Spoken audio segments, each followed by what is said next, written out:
And we are live, everybody. We are live. Welcome back to the channel. It is Chosen Wisdom Football, a channel for the football purists, the critical thinkers, for the Man United fans, for all football lovers. I hope everybody's having a good day, a good evening. It is Wednesday. We are in the middle of the week, which means, guys, we have 3 days or 2 days, however you want to look at it, until Saturday, until the Brentford game at 12:30. Guys, I hope everyone is feeling good.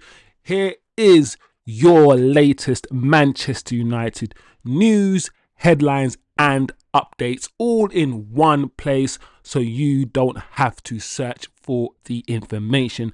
There is a lot of news, guys, a lot of headlines to get through regarding Manchester United, so I hope you have the stamina for it. Big up the chat as usual. Turkish already in the chat. I hope everyone's feeling good, so big up the chat. So guys, without further ado, on today's show, we have support for AMAD. Manchester United are and have offered support for AMAD Diallo after the online abuse he has been facing. That is one of the breaking news that is happening today regarding Manchester United that we can get into. Also on today's show, there is apparently, or is there, interest again in Branthwaite. Are Manchester United going to go back in for Branthwaite again? We're going to get into that story as well. There is news about Joshua Zirkzee, as usual, as we've seen all summer. News about Joshua Zirkzee being sold. Will Zirkzee be sold in January? Will he be sold in the summer? Fabrizio Romano have given us an update on the Joshua Zirkzee situation, guys, so stay tuned for that update as well. Also, what is Project 150? What is Project 150? It's something I've heard, something you might have heard, but Project 150, we're going to get into Project 150. What the hell is that? What does it mean, guys?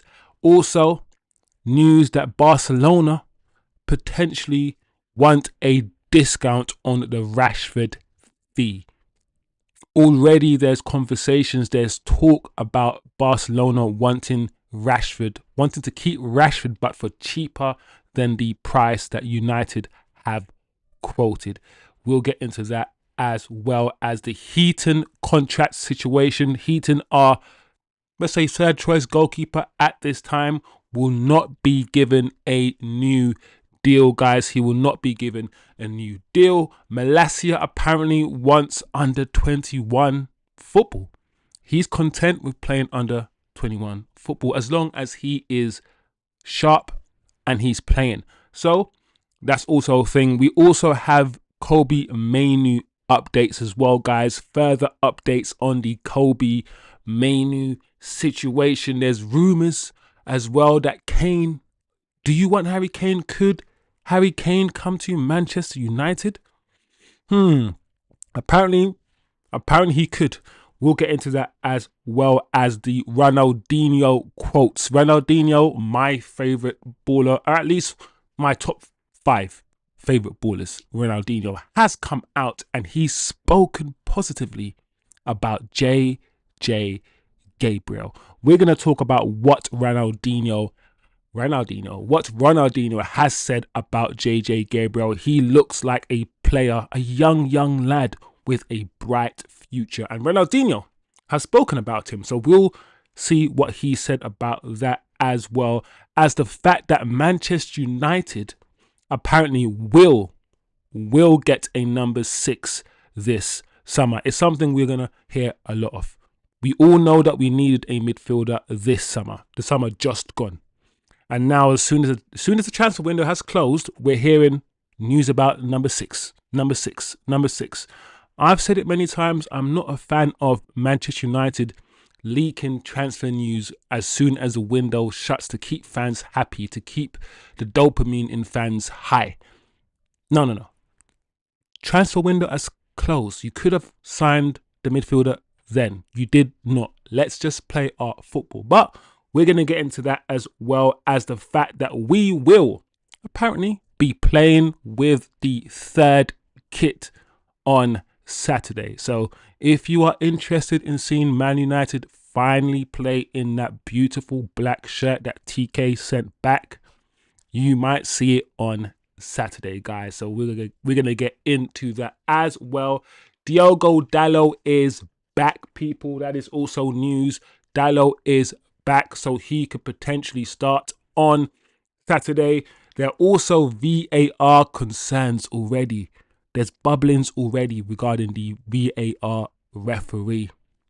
Apparently he has precedence. He has history of making bad decisions against Manchester United. And there's already talk online about this referee. We're doing what Fergie did, or Fergie used to do. Apply pressure on these referees beforehand, so we have them in our pockets. I'm all down for that, guys. As well as United stats. As usual, Manchester United stats making the news. So today, we're going to have to breeze through all of this stuff today.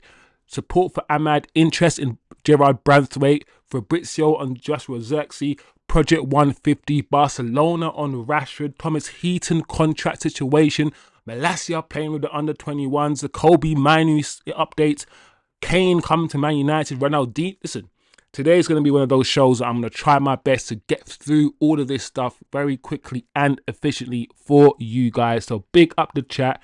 I see TK jumping in the chat. Big up T Kizzle and big up Ranjizzle. I don't know, Ranjizzle is a bit off, but big up Ranjit as well. So let's get straight into it. As you guys can see on your screen, Manchester United have offered AMAD Diallo support after the winger suffered online abuse after taking a picture with Alejandro Garnacho at the weekend. Very, very interesting. Very, very interesting. One is coming from the Sun, and the Sun, but it's also been reported by a lot of places, not just the Sun. I think this is a good thing. I think we need to protect AMAD. I think he was our best player last year. Like I've said it before, how many players do you guys know who scores a hat-trick from the right wing-back position? The 2 goals he scored against Man City. Like, he went from being our best player, and it's only been 3 games, guys. 3 or 4 games in the Premier League, and he hasn't even started all of them. And already he's getting abuse. Nobody started well. Really? We haven't played that great. Cunha hasn't played that great. Nor has Bruno. Bruno scored a goal, but even then, Bruno hasn't been that great. Sesko hasn't been that great. Let's not single people out right now, so soon in the season. Especially someone like AMAD, who we've seen, especially last season, save us time and time again. A young lad, a promising young lad. Let's not do it. We've spoken about this before. We enjoy, as a fan base, scapegoats. We get angry and we like to abuse our players. We do. And it's usually players that look a certain way. That's a fact. And I'm happy that a lot of journalists, a lot of commentators have come out to defend AMAD. So what if he's taken a picture with Garnacho, his friend, his ex-teammate? He was his teammate only just a month ago. So what? Move on, get over it. Why should we have to adhere to the emotional instability of fans? And then some people say, toughen up, AMAD, toughen up. It's just criticism. Yes, some of it was criticism. Yes, some of it was nasty. Some of it was just nasty. So, this is good. This is good from the club. The club, I've always said, they will protect players when they need to protect players and throw players under the bus when they need to do it. I've said the club creates scapegoats themselves. The bomb squad, this situation, you could argue, created by the club. They forced people to hate the players that they were trying to sell. We didn't need to hate them. We just need to understand that the club wanted them gone. There shouldn't be no hatred. Just let them go. Garnacho is gone. Hoyland is gone. but the club positioned them in a way that if these guys don't go, we can't make signings. If they don't go, they're holding the club back. We won't be able to do anything if these players are not being sold. They position these players as the enemy. Always understand the language that the club uses. And now that AMAD has taken pictures with the enemy, he's now being attacked. The club is also guilty of what they have created, and we need to understand that as a fan base too. So I'm happy that the club has this stance on AMAD, showing the fans that this is the effect of what you do to our players. The fan base, the media, everything around United is so toxic. You destroy, and we don't want to destroy AMAD. We don't. So that is that situation. Like I said, personally, I'm happy that the club is or has intervened. Maybe let's not coddle AMAD as well. Let's be frank. AMAD has underperformed. He hasn't started the season well. Let's also admit that as well. So we're not being totally biased for AMAD. We can criticize him in a way that supports him without having to destroy him, if that makes sense. AMAD, work on your game. AMAD, pass a bit more, AMAD. AMAD, look out for your teammates. These sort of things. It doesn't need to be personal. It doesn't need to go beyond that. It doesn't need to be hatred. It doesn't need to do that. So that's my perspective on it, on AMAD. I'm happy that the club is doing that. I've got nothing else really to add to it. Big up the chat, as I said before we move on. I don't know if you guys in the chat have anything else to say about it, but that's my perspective anyway. So big up Ranjit, big up TK. Let's move on then, guys, to the Branthwaite news.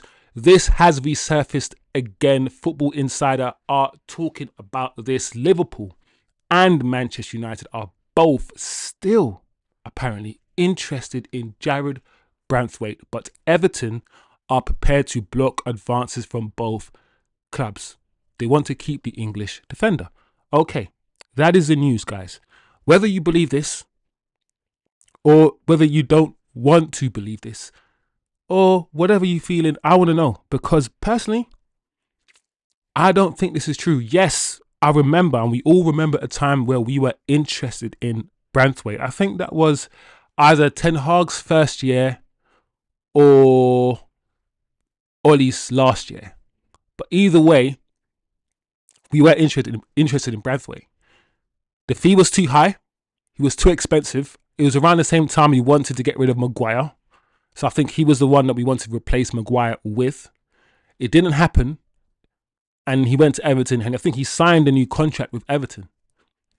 Now, I think it's either Everton who are trying to create some sort of bidding war because they want money for him, or maybe there is something in this. Maybe we are looking at Branthwaite. I don't know. I don't think so. Personally, I wouldn't go for Branthwaite now. 2-3 years ago, maybe. But right now, I'm not so sure. I wouldn't go for Branthwaite. If you're asking me personally, guys, I would say no, thank you. But we'll see. We will see if this has any legs. Has any legs at all. I can see in the chat that Ranjit in the chat says we don't need him. He's a left-sided player, and he can play in a back three, so he would be replacing the Luke Shaw, the Martinez of this world. That's who he would be replacing. He's tall as well, decent. But for me, I think we could get better. The only issue is that we, Manchester United, need the homegrown. I think we need some sort of English quota still. And he would fit that. One of the reasons why we haven't got rid of Maguire and we still kept him is because we understand that to replace Maguire with a top quality English defender, we're going to spend at least 60-70 million pounds. And maybe it's just easier to keep Maguire than replace him. Maybe. Anyway, that's a Gerard Branthwaite situation. Let me know what you guys are thinking about that situation, guys. Let's move on to Fabrizio Romano's quotes on Joshua Zirkzee. Now, Zirkzee still hasn't played too many minutes for Manchester United at the start of the season, and with less competition, we're now out of the Carling Cup and we're only in the FA Cup and, of course, the Premier League. How much game time is he going to get? We've seen the manager, even with European football and other types of football. Last season, he didn't play Zirkzee that much. He didn't. Even with an underperforming Højlund, he didn't. And now he's got Cunha, who he plays Cunha up front over Zirkzee, plays Sesko up front over Zirkzee. Where is Zirkzee? Where does Zirkzee fit in the manager's long-term plans? I like Zirkzee. I wish me and the manager saw football eye to eye. I want to see more Joshua Zirkzee. If Sesko isn't ready, if Sesko's not fit, do not play Cunha up front. From my perspective, you should play Joshua Zirkzee. But we haven't seen that. And it concerns me, guys. It concerns me. But let's read what Fabrizio Romano has said to add further context on the matter. Over the past 9 months, multiple clubs have tried to sign Joshua Zirkzee. We know this, guys. We know that everybody wants this guy because he is good. With Juventus pushing hard for a loan with a buy option in January, and Napoli and Inter showing interest in the summer. He was in the team of the year in Italy when we bought him. He was that highly sought after by everybody. We bought him and we have not utilised him at all. However, it goes on to say, United and Zirkzee rejected these approaches, as Ruben Amorim values him highly for his versatility in playing behind the striker or as a number 9, while adding quality, assists and goals to the squad. That sounds good. That sounds really beautiful.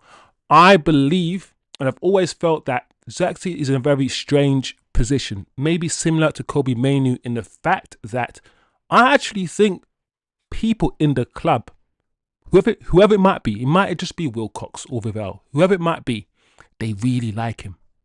He's a very likable character, first and foremost. Secondly, they can see his qualities on the ball. He's a good footballer. However, for some reason, that doesn't translate to him being picked, to him starting for a year and a half now, almost. What does Zirkzee need to do to start games? That's my issue. If he's not playing in this World Cup year, just like Kobbie, who is not playing in this World Cup year, they're surely going to be pushing for a move out. Is he going to make the Holland squad for this World Cup if he's not playing for Manchester United? Is Kobbie Mainoo going to make the England squad if he's not playing for Manchester United? So, words are words, but actions always speak louder. We always hear from the club how they love Joshua Zirkzee, but we just don't see it by the club's actions. Let's keep an eye on that. We will definitely hear more about Zirkzee, and I'll be interested to find out what happens to him in January, people. Very, very intrigued. So big up the chat. Let's quickly move on to Project 150, guys. What is Project 150? I think I mentioned this before during the summer, and it's now been resurfaced as well as a concept. So here we go. Project 150, before we go into these deals, essentially is a project initiative by Manchester United, Omar Barada, to make or to mark the club's 150th anniversary, which is in 2028, with significant on-pitch success, i.e. the Premier League. So essentially, 2028 is a year of the 150th anniversary of the club. So we, by 2028, which is the 150th anniversary of the club, want to win the Premier League with the men and wants to win the league with the women too. We want to win the league by 2028. You've heard this before. I've heard this before. This is something that Barada, Jim Radcliffe, the club, Ineos have been pushing. We want to win the league by 2028. So that is essentially Project 150. And as you guys can see on your screen, under Jim Ratcliffe and Ineos, they are aggressively recruiting for this project. 3 years' time. And according to this tweet, Serbian targets Ogreski, or should I say Ugresic, and Milosevic are hopefully going to be joining the club maybe within the next year or so. I'm not going to lie, guys. I do not know much about these two players. I'm not going to lie to you. I do not. But apparently United are looking at them. So if you guys know anything about these players, you can fill me in, give me some knowledge. But that is that, guys. So let's move on, if there's anything else, to Barcelona and Marcus Rashford. Marcus Rashford has now scored goals. Listen, one of the goals he scored for Barcelona against Newcastle was an absolute screamer. An absolute screamer. But I always thought when Marcus Rashford went to Barcelona that they were going to take him on loan and try to do what Real Betis did with Anthony. Try to get him permanently, but on a reduced fee. I always thought that. And that is exactly what this piece of news is, I think, trying to say. According to the Mirror Football, Barcelona want to make Rashford's loan move permanent in a cut price deal worth £25 million. We, Manchester United, have valued him at £40 million. Barcelona know this, but they want to get him at a reduced fee. It goes on to say Jim Ratcliffe won't be willing to let Rashford go cheaply. And I like that. I like our new stance. Whether it happens or not, I still think if we want 40 million and they're only willing to offer 25, we'll probably reach somewhere in the middle, just like Garnacho. It'll probably be 32, maybe 33 with add-ons or something. I can see something like that materializing.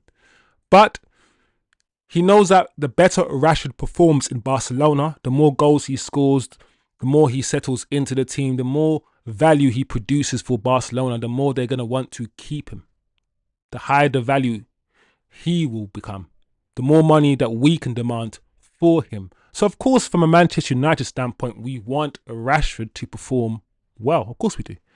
So we can get more money from him. But it's very intriguing, people, that already at the start of the season, we're having, first of all, quotes from Barcelona saying Rashford is late, or quotes from Barcelona saying Rashford needs to do more. And now they're saying we want him, but for pennies, only for this amount. And he's just started, but they're already putting that into the ether, into the atmosphere. So let's keep an eye on this one as well, guys. Let's put that to the side. And, you know, I'll monitor Rashford. You know, I'll see how well he does. I'll monitor his progress anyway, because why not? Why not? Moving on to the Tom Heaton situation, people. Tom Hizzle, apparently he's already completed his coaching badges. He has already completed his coaching badges, his coaching courses, and he is preparing for life. For the beautiful life after Manchester United, after playing in goal. You know, I think he's played one game, maybe, I think, in goal. Or has he? I think I saw him once in pre-season. I'm not sure. Either way, he's not expected to be offered a new contract at Manchester United. So this will be Heaton's last season at the club.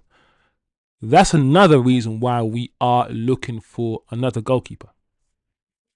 Or is it? Because we have a goalkeeper on loan at the moment who's doing very well, who's supposed to come back, right? As well as the two goalkeepers that we have. So maybe this is Bayinder's last season as well. Because apparently we are in already for another goalkeeper. Take that, take from that what you will. Make of that what you will, people. Let's move on.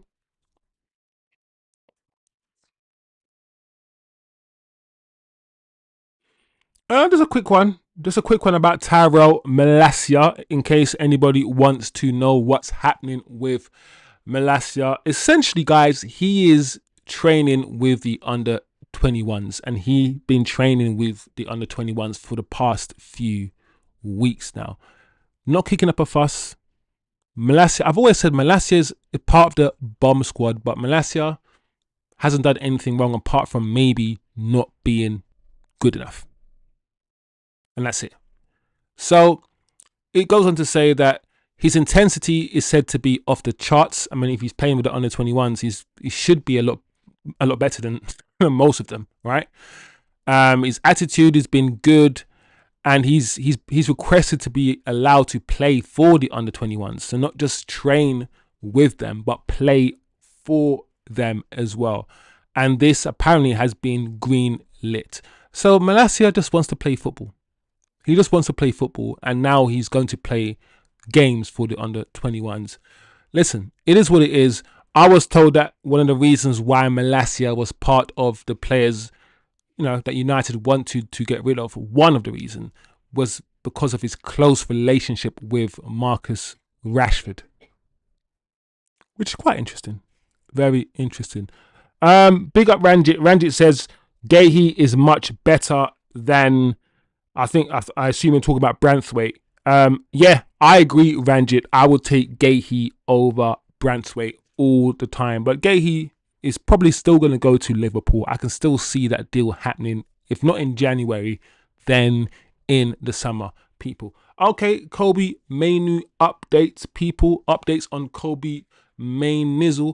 Apparently, these are just Kobbie props, propaganda for Kobbie, positive stuff for him that's been put out there.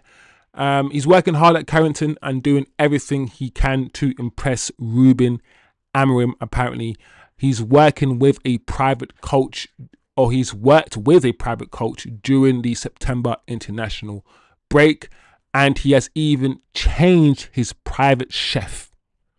This guy is doing a lot. He's saying, Amorim, look, I'm changing my whole life, changing my diet. What else do you want me to do? I'm here and I want to play. So apparently that's what Kobbie is doing, guys. And why not, since we're here, take a look at Kobbie doing some little drills, doing a little bit of skill, as you do, with a tennis ball. That's not hard. That's not easy to do, guys. It really isn't easy to do, to juggle with a tennis ball. But I'm happy. If this is true, assuming this is true, what else do you want as a Manchester United fan than a player to buckle down, to say that, I'm changing this, I'm doing this, and I'm doing this all to get back into the team, doing this all for the club, to show that I am good enough. That's what you want, right?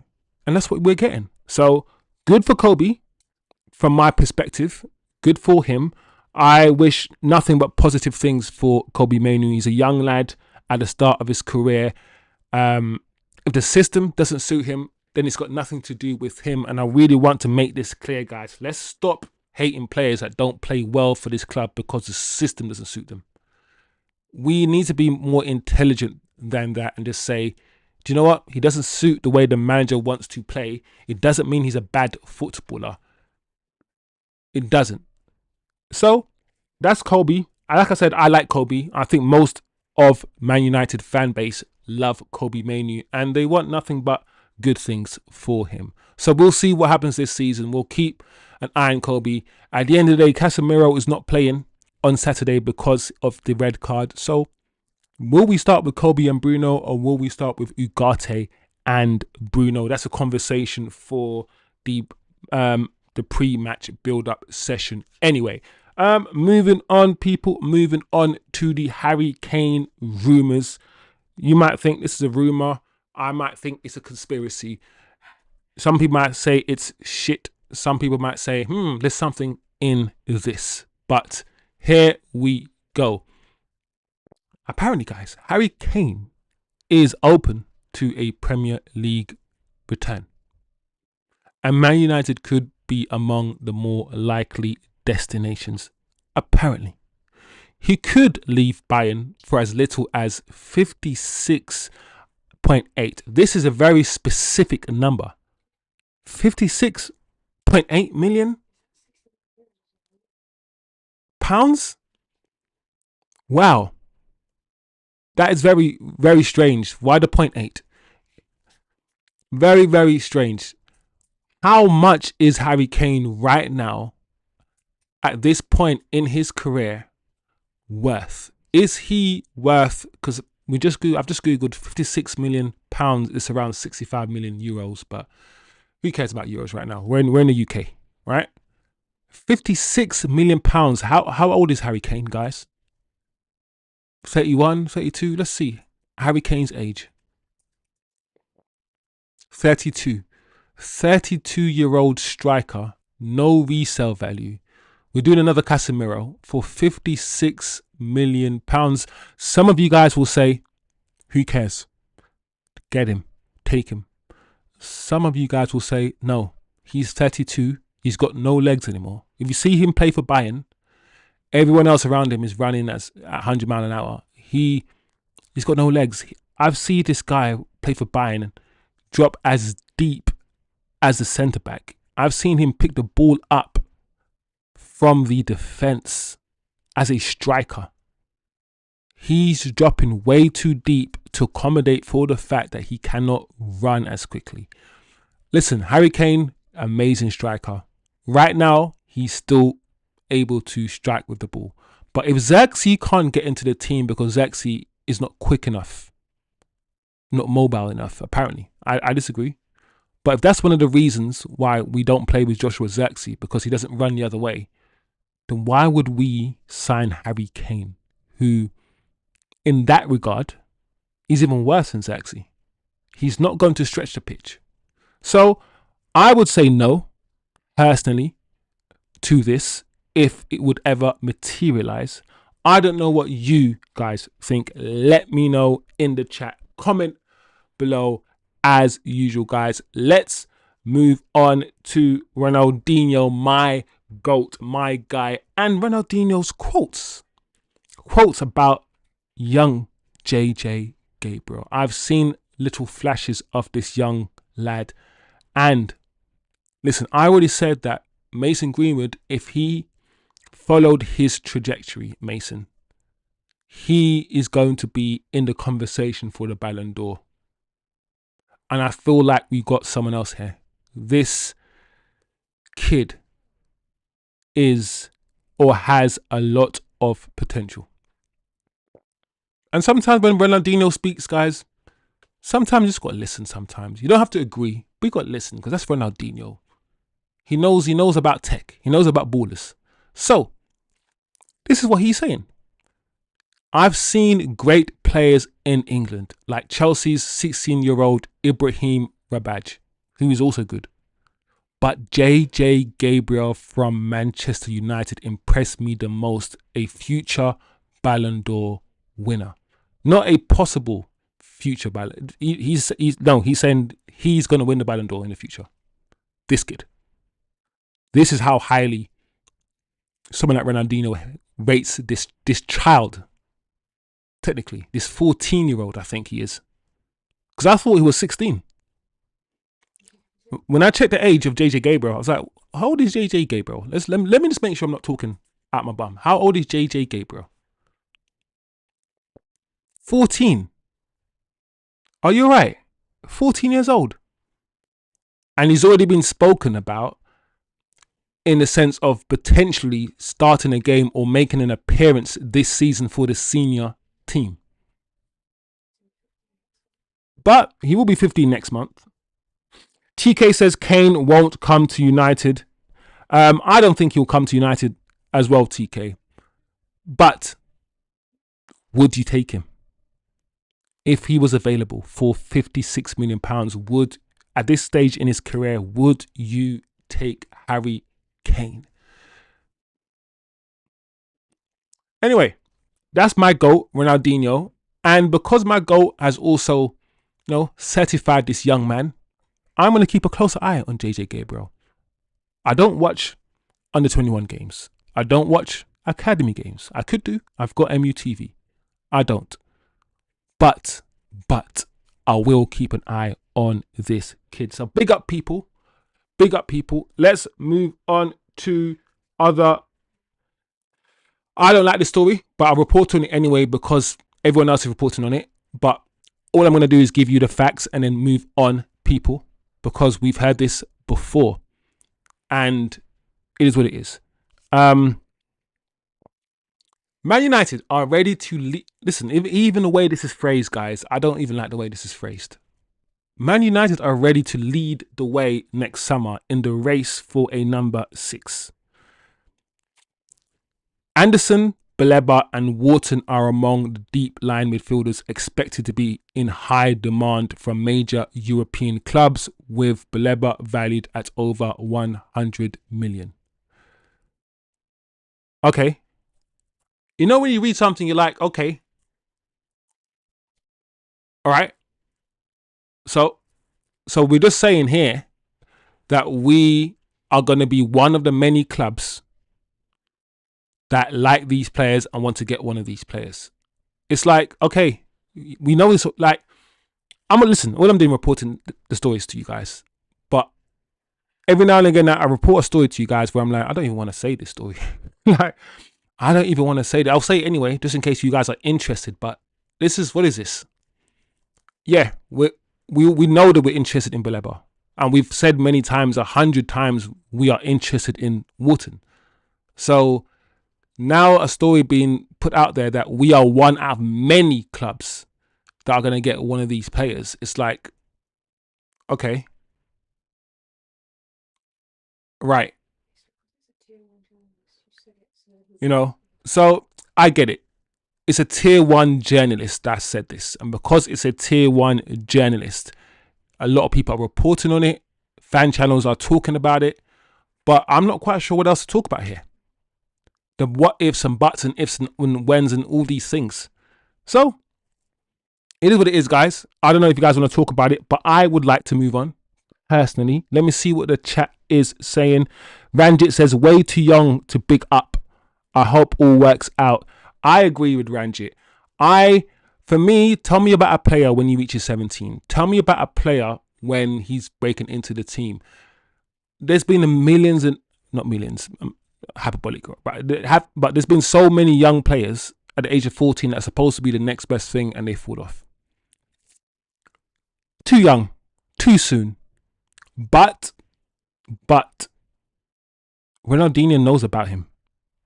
What is Ronaldinho doing to be watching JJ Gabriel, 14-year-old in our academy?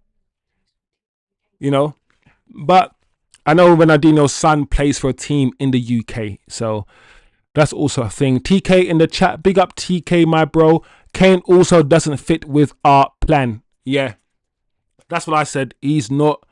If Xerxes, apparently, this is me, you know, hypothesizing.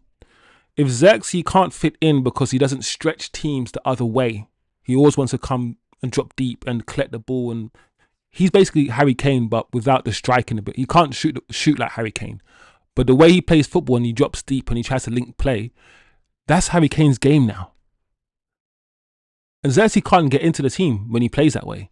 So I don't know if Kane is the right fit at all for our system. Anyway, moving on, people, about the third kit. This will make TK in the chat very happy.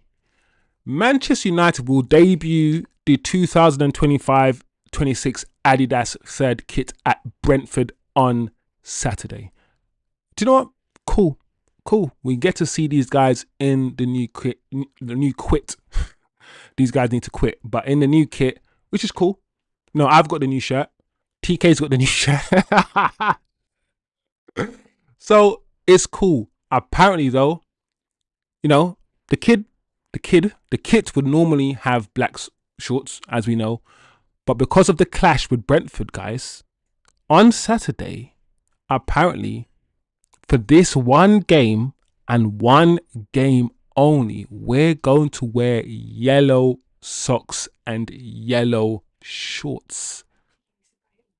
TK, you need to go and buy the shirt. Go and get your shirt back, TK. Get the shorts too, TK. Don't fuck around, bro. Stop pissing me off. Go and get the. Oh man. Nah. Oh, let me see the chat. Yo, big up me in the chat. If Amrim leaves, JJ will break into the first team when he's 15. 100. I've seen a bit. Like I said, I'm not gonna lie and say I've seen loads of him, but the little bit I've seen, I'm like, raw. This kid is talented, bro. Big up Wendell in the chat. Big up me. Big up you. Big up everyone. Me says I got all 3 shirts, 39. Well, clearly you're doing something interesting there, me, to get all 3 shirts for 39. I don't know what you're doing there, but get me involved. You know, man's like, I don't know how you got my one shirt cost 89. A man said he got all 3 shirts for 39, and I'm about to cuss man out, but where'd you get it from? You know, man's was like, bro, they're hating that. What 39? What was it real? Were they the legit shirts though, me? Were they the legit shirts, or were they the ones you get flipping in Oxford Circus, them shops? You know, when you look at the tag, it doesn't say Man United or Adidas. Adidas with 3Ds or something. I don't know. Ranjit says Wasps. Listen, I've not seen United look like that ever. I think even when we had the black kit, Eric Cantona times, it wasn't yellow shorts. So we are gonna look like proper Wasps, like bees. And I'm here for it. Do you know what? I see red and white all the time, red and black for the last whatever years, decades. Give me something. Give me something else. Listen, I hope it helps us perform against Brentford, because the way that Brentford have been playing as well this season, this game's going to be difficult game, guys. It's not going to be an easy game at all. Me says if Amram stays, JJ won't play. He won't fit in the system. Yeah, I find it interesting that we're not replicating the system in the youth team. That the system is only for the main team, because it kind of feels like if we bought into Amram's system and we're going to play like this for the next 5-10 years and we're serious about this, why are we not implementing the system throughout the academy as well? Maybe there's a good reason to not do that, but I don't know. I feel like it's very interesting, but we'll see what JJ Gabriel becomes. We've had Adnan Januzaj, we've had other players before who shown promise and it hasn't worked out. So let's not put pressure on the kid, but we'll see. Nah,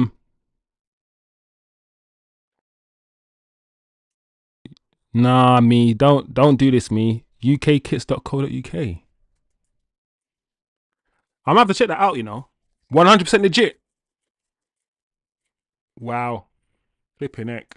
Let me check this out right now. Sorry, the chat has to stop. The show has to stop right now. The ones.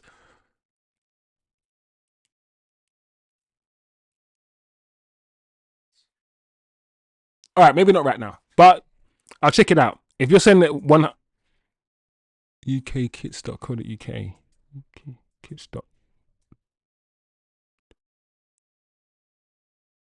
Let's put it up. Let's ask me. Oh, let me see.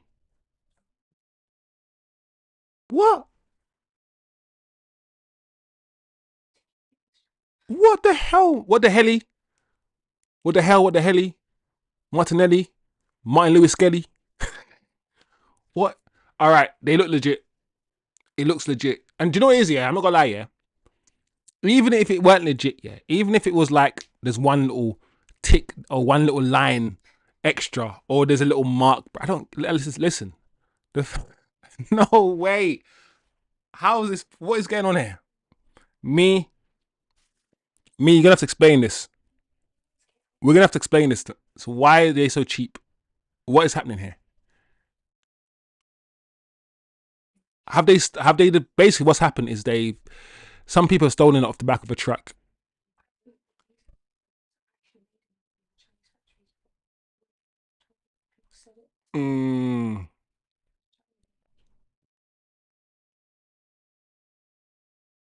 Oh yeah, he said check. TK said check the it's legit from China.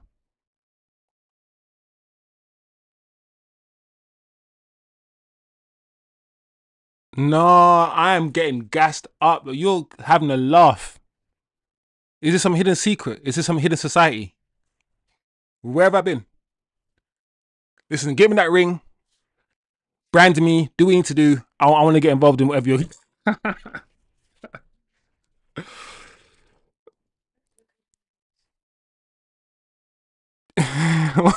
one line extra. Listen, I just want to make sure. Listen, they look legit.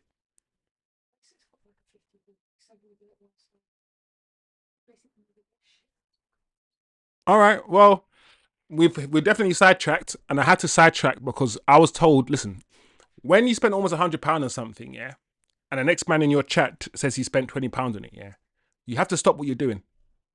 You have to, because it will be crazy if you don't. Like if someone's telling you, yeah, you can take 50, £60 off, yeah, the thing that you're buying, yeah, you have to stop your life, stop what you're doing, and think about some shit.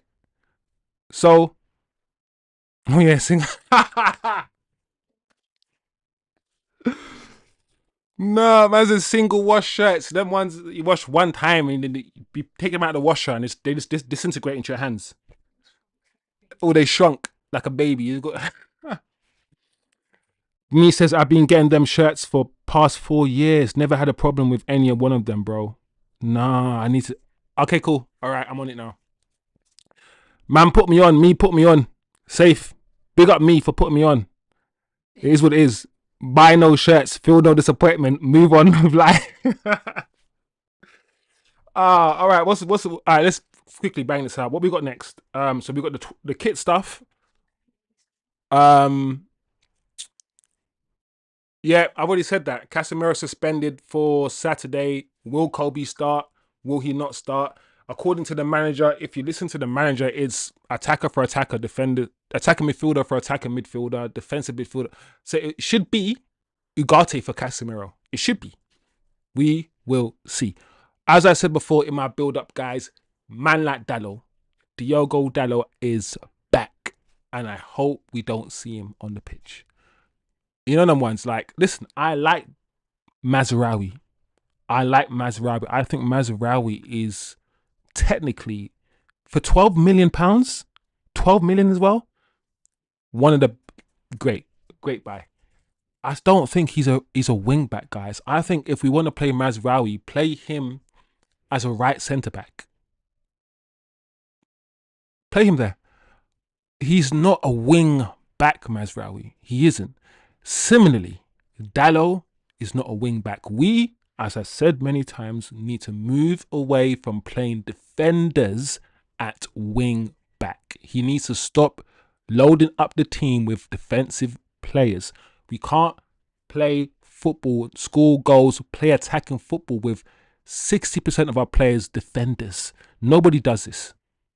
Nobody does this. So it is what it is. I'm glad he is back. Of course, options is important. He's part of the leadership squad. Sorry, I rolled my eyes, but you know. But I just don't want him starting, guys. That's all. That's all. But Dalot is back, people. It's back. Ranjit says China. Me, I refuse to pay 120 a shirt. Oh man, it's crazy. I remember when a whole kit was like £50 for a kit, £60 for a whole kit, £30 for the shirt, or 35 for the shirt, like 20 or something for the shorts, and like 5 for the. Now it's 85 just for the shirt, bro. Like what the hell? That's crazy. Only problem I had with these tops is that I didn't discover them years ago, bro. You can even do a business where you buy them and you just sell them for more. Buy them for the £18 that you buy them, and then sell them for 30. You know, it's quick. Anyway, let's just move on because this. TK says, for me, a good signing is one that would be a starting 11 on any Prem team. We have no players like that. Says TK. K in the chat. All right. Quickly wrap up. Few other bits and bobs. As I said before in my intro, Andy Madley. I mean, that the word Madley is that. Come on, if you don't want someone refereeing the game, his name is Madley. But anyway, he'll be on VAR duty for Brentford versus United this Saturday, and we are already applying the pressure on this man. We are listen. Go back to times when we were bullying referees into giving us loads of penalties, bullying referees into giving us 10 minutes extra time so we can score in Fergie time. We need that. We need it. We need it. So anyway, this bit of news goes like this. He awarded a penalty for Havertz's dive and sent off Dalot for minimal contact in the FA Cup game versus Arsenal. He's also awarded Everton a penalty for Young's dive, which VAR later overruled. He denied a penalty for Edison Studd's up challenge on Garnacho and failed to award a free kick on Rashford as United lost 3-1 to City. So we are building a case. We're building a case, proper full case on this man. The history of what he's doing, all his mistakes against us. This guy clearly is not a Manchester United fan. So, as usual, what this might do is get into his psyche. Before the game. Now he knows that it's out there in the ether that he's biased against us. Reverse psychology has to kick in, right? We hope. So he's gonna be like, let me give this to Man United because I don't want to be seen as biased. This is the whole point of this. The whole point of this. Let it out there, yeah, what this man has done wrong to us in the past. So people know that he is anti-United. So when we lose, it's going to be because of this guy. Maybe. Arsenal are up 1-0. Okay, that's good. I mean, they should be. Is it Port Vale or something they're facing? Yeah, come on. That's the 4-0 game. All right, let's move on, guys. And some stats. As I said in my build-up, there's some stats breaking the news. Guys, I'm not going to lie. I don't always... Listen, I'm going to present these stats and present all these things to you. But sometimes I don't let these things be absorbed in my brain. Because sometimes it's just some propaganda crap. But apparently, we've had the hardest first 5 fixtures of all Premier League teams this season. I don't know how they worked this out, but here we go. And yet, no club has a higher XG. Oh my God, I'm not, you know me, I'm not a fan of XGs. Expected goals.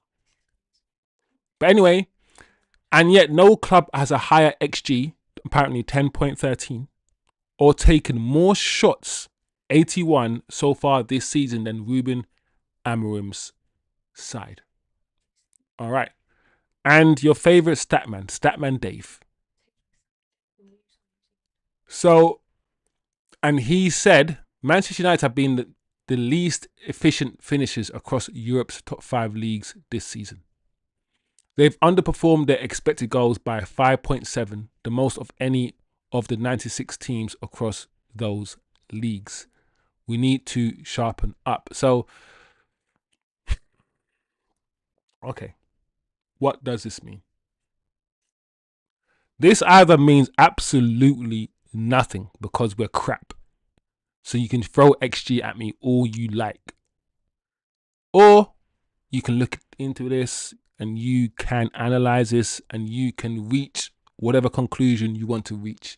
The thing with stats, guys, as we all know, if you don't know how to interpret them, you're going to reach all sorts of conclusions. And without context, as we know, you're going to reach all sorts of conclusions. For instance, we know that after Man City, went 3-0 up, they sat back for about half an hour. And in a half an hour, we piled on the pressure. The game was already lost, and we just kept shooting and shooting. We didn't score, but our XG went through the roof the last 25 minutes in the Man City game. It doesn't mean anything. It's not real. We're going to lose the game. We've lost the game already. So I'm not the biggest fan of these stats. I always say, listen, when you're watching the game, does it look like we're playing well? When you're watching the game, does it look like we're creating loads and loads of chances? When you're watching the game, are we having loads and loads of clear-cut shots? No. No. So I test first. What's happening, Ranjit? Did Arsenal concede? I test first. Stats to support your eyes, always. So it is what it is. No, still 1-0. Cool. Yeah. So I understand XG. I understand it, but I don't know, man. This XG stuff, it is what it is, guys. It is what it is. That is, let's see if there's any other news to report, to talk about, people, on a Wednesday. Sorry, we didn't have a show yesterday, even though I said we were going to have a show. But, you know, there wasn't a lot of news. Today there was news, so today we did a show, I guess. Let's end on this note, guys. Let's end on this one. Jason Willie. Jason Willie. All right, so what's Wilcox saying? What's Jason Wilcox saying? This is just a small presentation of recognition to Bruno, our captain. As you know, he scored 100 goals for Manchester United, which is an amazing achievement. It is. I don't like Bruno that much as a footballer, but he scored 100 goals, bro. You just got to respect it. Even though 40% of them were from set pieces, as you know, we know. But 100 goals. 100 goals is 100 goals. So it is an achievement. Bruno, as you know, you all know him well, is a captain who leads by example. To any young player, he's a shining example of what it takes to be a top player, and he's a fantastic representation of our football club and his family.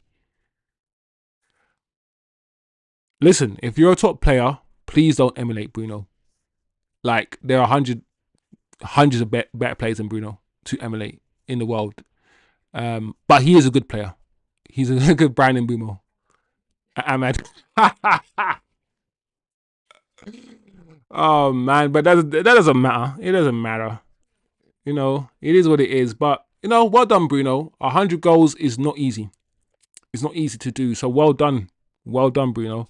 So that's some positive stuff to end with, people. And that's your news. That's your news. And we did it in 1 hour, people. We achieved it in 1 hour. I ran through it. You guys now know what the hell has been spoken about today. What everyone is talking about. All the headlines you guys now know. Let's quickly, before we go, guys, recap. We started off talking about support for AMAD. Talking about the club seeing the abuse, seeing AMAD coming off social media, and now putting it out there that they've offered him support. They love AMAD.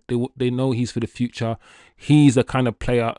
He's the kind of player that even the manager likes. You know, he can play in multiple positions. We then spoke about the apparent interest in Branthwaite. Asked you guys whether, you know, you go back in for him as well. We spoke about Xerxes again, and the fact that many clubs want him, but we don't want to sell him. This is not going to go away anytime soon. As long as he's not playing, there's going to be talk about him, because he is that good. That's why you guys need to understand, we have one of the best strikers in Europe. Joshua Xerxes. He is one of the most sought after strikers in the whole of Europe, and we have him just sitting on the bench. We haven't even begun to scratch the surface of how good this guy is. We saw him a few games last year, and we saw him start to get a little bit better, started to get a bit more physical. There's so much more to come from Joshua. I don't think we'll ever see it. But we'll see. We'll see.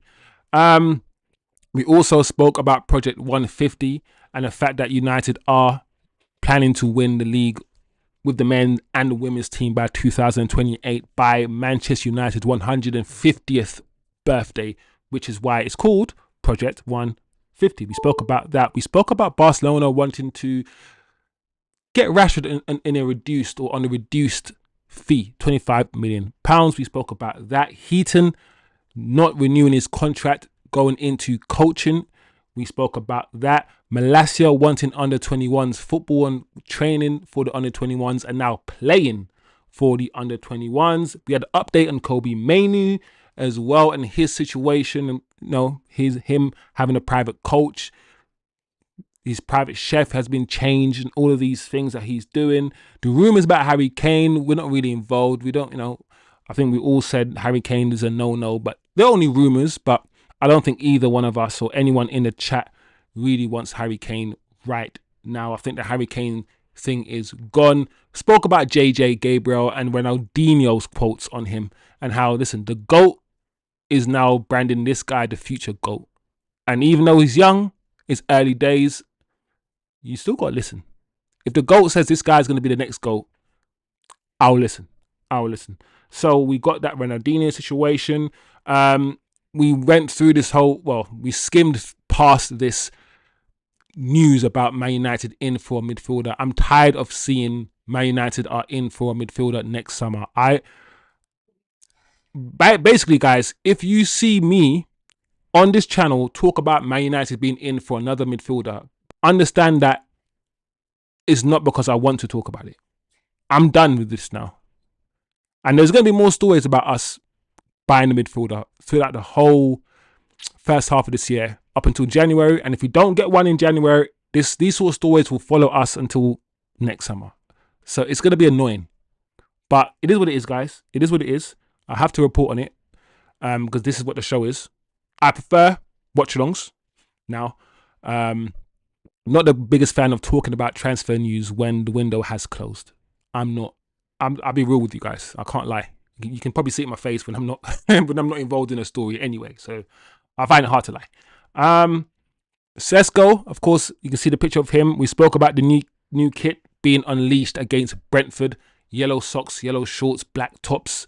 Cool. Boom, boom, bam. Thank you, ma'am. And Sam. And then, you know, Kobbie Mainoo, Dalot coming back. We went through it all, man. We went through all the latest news, guys. We breezed through it. We got all the knowledge up. We know what's going on with the football club right now. And yeah, a few days to go. And we're Saturday, 12:30. We don't have to wait until Sunday. We don't have to wait until 3 p.m., 5:30, 8 p.m. It's 12:30. So TK, you're going to have to get up early, my friend. You're going to have to get up, what? No, he's only 6 hours behind or something. Or 9 hours. 8, oh shit. Yeah, sorry, TK. Yeah, that's emotional. Yeah, that's 12:30. That's a flipping. Yeah, I don't want to ask. Yeah, TK, good luck. Bro, you are a Man United fan. No one can tell you you're not a Man United fan. No one can tell you that, bro. It is what it is. Anyway, people, good show. Amazing show. Sorry we didn't have a show yesterday, but we are here having a good time. Yeah, 4:30. Not as, you know, when do you say it late or early? You know, it's at 4:30. 2 o'clock is earlier than 4:30 in the morning, but it's later than 2:30. No, at the same time. Like, is it? Anyway, it doesn't matter. 4:30 for TK. Cool TK. Cool chat. Big up the chat. Ranjit, me, you. That joke is never gonna get old, but it's such a dead joke. Wendell. Yeah, man. Big up the chat. Small chat today, but sometimes it happens. As long as you guys are here and we're all here, we're all gonna have fun. We're all gonna have a good chat. Tomorrow is Thursday's show. So tomorrow's show should be a bit more chilled. You know, we're going to talk about like the teams and stuff, a bit more fun, a bit more chilled tomorrow's show. So yeah, big up the chat. Have a good Wednesday. Have a good Wednesday evening, guys. And I will see you guys next time. Big up yourselves and have a wonderful evening.